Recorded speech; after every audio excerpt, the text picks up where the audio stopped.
a lot of them, but not a lot of magic. It's a lot of physical that they're packing. Is it enough? Will Zetian suddenly coming back be enough to bring us to a game number 3, or will Liquid lock in their knockout slot here and now with this one? Let's find out as we see that the jungle start is going to be on the same side, mirrored side of the map. They're going to start on the top side and end up down by the bottom where the EXP laners are clashing it out currently. Now, we saw how the Sora provided some value when it hit at level 4, but prior to that, now that he doesn't have to worry about Claw getting these free hits, Oheb, I want to see how he trades against it. It's carry versus a Sora once again. We've seen enough of how Innocent actually gets to activate this hero. But I guess it's gonna be a bit concerning if we don't get to see it coupled with the right amount of damage. Again, we've pointed out Stormy as the Zetian. In the early stages, I would argue there is damage. No, yeah.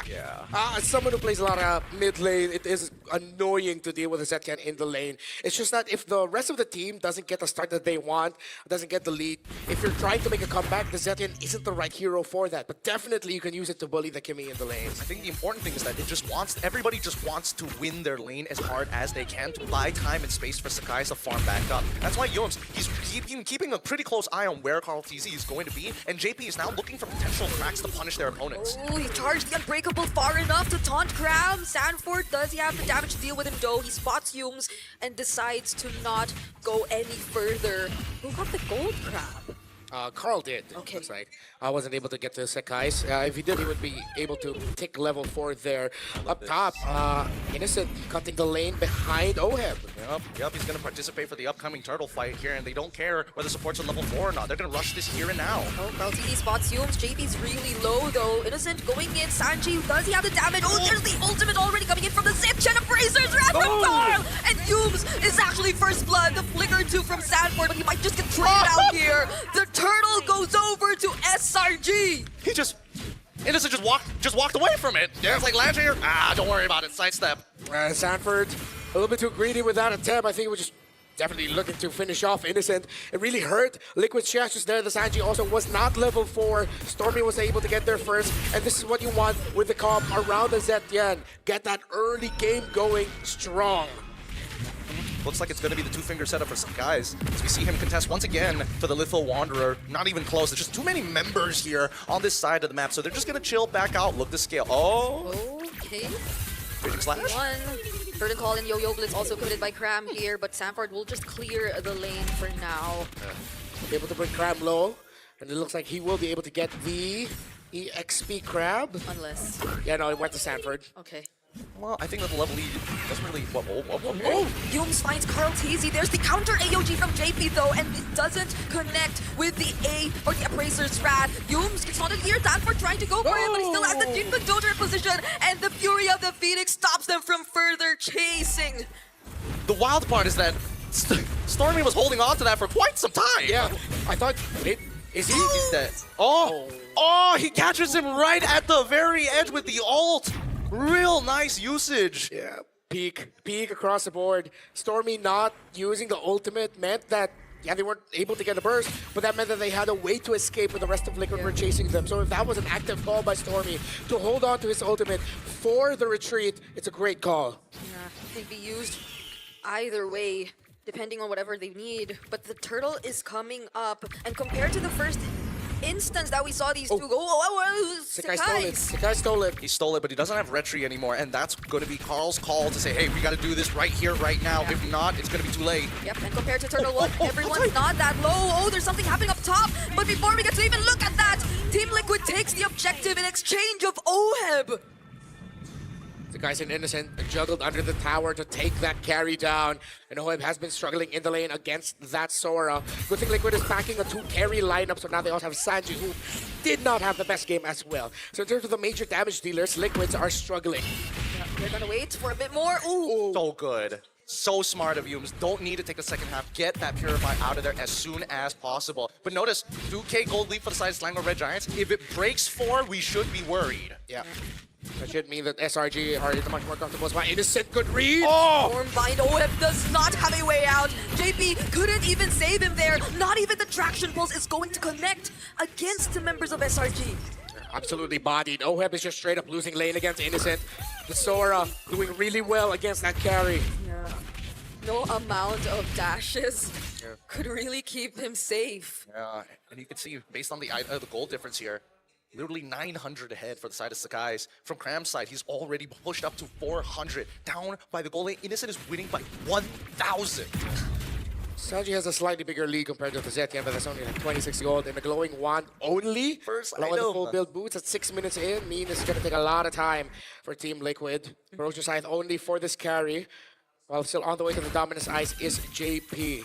It's gonna take a bit more time before we see Liquid actively winning the fights, honestly, because they are trying to look for those fights, and we see it time and time again, but it's just that we don't get to feel as much damage yet from the likes of Sanji, from the likes of Oheb. They're clearly trying to catch up. So maybe we might see a similar game plan as what Liquid did earlier, but not like this. Not when SRG have their eyes set on Oheb and shutting him down.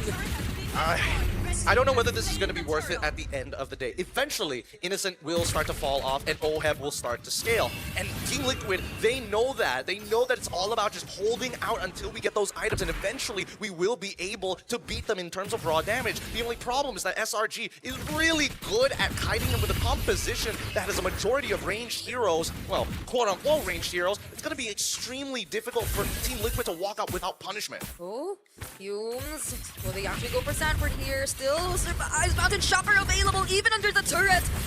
There goes Sakai's. He gets to generate a bit of shield, but that's 3 members of SRG. Now TL will try to look for the trade in the mid lane. AOG doesn't decide to connect in the middle, finds a setup, and so will Yumes. And Liquid fail to find a kill. It's all SRG right now, and they get to take down all 5. What a covert flank! A slight delay, a preemptive flicker from Stormy, an AOG to try and take out mid-tier 1, ended up with a team wipeout after they saw the dive onto Sanford. Rather crazy, and Sakai still has more to give. Oh, now Sanford's all alone under the turret, and he gets to receive the way of the dragon. Doesn't even get to clear the minions as SRG takes him down. Innocent going in once again. There's the traction pulse from Sanji. 1 by 1, Liquid are trying to chase, but the kiting's just too good for SRG. Do they have the damage though? Abraser's Wrath already used. Crab finds the members of the backlines, and that's already enough for Team Liquid to run away. It's like the last game didn't even happen for SRG, as now they look completely dominant against Team Liquid. 6,000 and great map rotations all across the board, shutting down Oheb, shutting down Sanford, and now they're looking to shut down the center of the map, meaning Liquid are going to have to crawl back from a major deficit here. I mean, Team Liquid already made a pretty big mistake when they decided, you know what? We're going to trade your mid T1 for my bot T1, and that was not how it played out.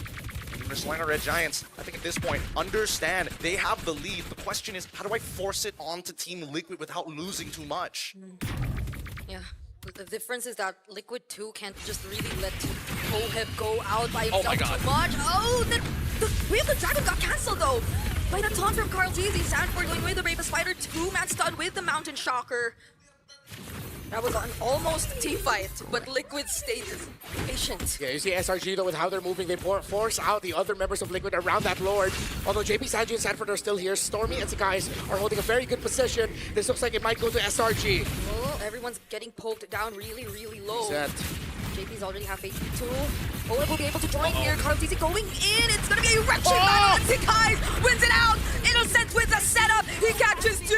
And now JP is down in exchange of cubes. But then Sanji has nowhere to run. Carl TC's down as well. It's only Sanford and Oheb all alive. But the Cyclone Eye! Stormy might just walk out of this alive. Sanford going in. He will get the kill. But so will he go down. Well played, Stormy. His passive comes up. He knows he can buy at least half a second if he makes contact with Sanford, and he guarantees an equal trade. JP could look to block this wave. It's not worth it. Just let it go. Sanji's coming up. Carl Teezy's coming up. Oheb is here to protect. Keep hold of the inhibitors. Yeah, he won't allow it to pop the Holy Shield. The Lord is still going to be marching up top. Liquid forced that fight because they knew they wanted to minimize the impact of this Lord.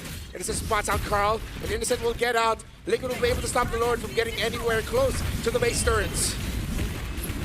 Managed to clear it out somehow for now. This has been such a good game for Cram though. Yes, excellent. 5-0-2 on the CC.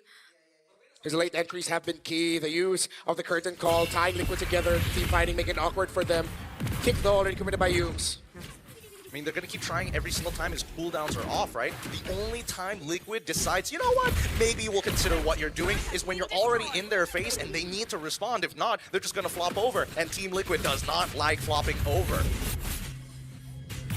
7K, almost 8K for SRG. The gold lead in game number 1 never reached this point. But now SRG have complete control over this game. Yeah. I feel like one of the major catalysts of this has been Yu's presence on this show. He's just been constantly map marking, and because he has 2 other heroes with him that gives him global vision, well, no wonder Team Liquid feel like they've just been checked all throughout the game, because literally they have been. You have the Cho seeing vision with his own body, and then you have the ultimate of Zetya, the ultimate of the Yisun Shin as well. Oh, they spot. He double checks it. No way he double checks it. Good read. Who does that? Who double checks that bush of all places? It's that feeling. I wouldn't be surprised if even it was Sanji calling, hey, Dad, I feel like someone's here. And yes, they call him Dad. Yeah, such a cute way to address the roamer. It's like, Dad, there's someone here. Yeah, it just sounds like the parent. Yeah, one of the problems now is Liquid will have a wave that they have to think about in the bottom lane, handled here by Cram. The mid lane will get easily cleared out here by SRG. Definitely all signs point to SRG having the less awkward position when we get into the second lord of the game, which might mean an easier time for Sakai to just retro yet. Carltese isn't even level 15 yet, so Liquid will have to really work for it if they want to get this lord. It begins with managing the minion waves, and then if they can find a push, then they can go for the full take. But with how well SRG's been managing the map, that might be way too tough. I mean, we say that, but they're still prone to mistakes. Like Sakai is the only reason why he's 4-1 and 11, especially when he was 4-0 and 11, was because he just didn't check the bush, right? They just no resources to check it, and he just walked into OHEB. Okay. And now as they contest, right? Oh, Innocent! Innocent catches 2. There's the Fury of the Phoenix as well, but will they actually commit to this fight? Sanford going in with a last shaker. Oh, but JB cannot tank the damage. That's a monster kill for Crab, and -1 for Liquid. Can still try? They're still waiting for the Bravest Fighter to come back. Carltese will now have to help share the load of holding the front while Cram is pushing the mid lane.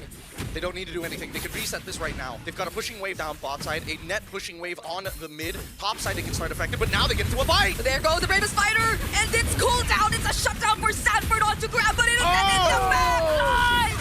Fights Sanji and OHEB. Carltese shuts him down though, but that's already 3 members gone. With the flicker still catches up to Sanford. JP will be here, but now he's all alone. Can he clear the waves? He's still trying, he's holding, he's trying to go after Sakai to force him back. There's still minion waves. Oh, the immortality popped. Now the AOG, only one is the turret. JP gets to AOG out, but there's still 1 minion left. And Sakai just bursts him down. We are going to a game number 3. Tell me this ain't the best goddamn